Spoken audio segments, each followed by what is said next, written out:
أغلق البيت الشريف بإحكام، وظل على حاله حتى العام 88 من الهجرة. وفي خلافة الوليد بن عبد الملك رحمه الله، أعاد عمر بن عبد العزيز رحمه الله بأمر منه توثيق بناء الحجرة الشريفة حفاظا على القبر الشريف، وأدخل في المسجد وأحكم إغلاقه، وأصبح مصمتا لا منفذ فيه ولا طريق إليه.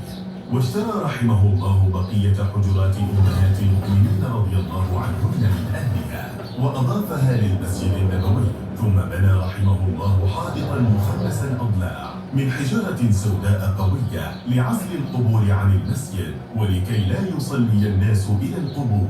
فلم ترى المدينة بعد وفاة النبي صلى الله عليه وآله وسلم أكثر بكاء وحزنا وجزعا من ذلك اليوم، إذ كانت رؤية الحجرات الشريفة سلوة لقلوبهم وذكرى من محبوبهم صلى الله عليه وآله وسلم.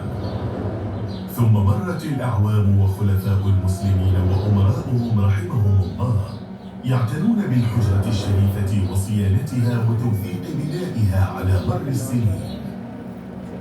وإن الزائر أمامه 3 حواجز بينه وبين القبر الشريف: سياج المقصورة النحاسي، ثم الجدار المخمس المحيط به وعليه الكسوة، ثم جدار بيت عائشة رضي الله عنها.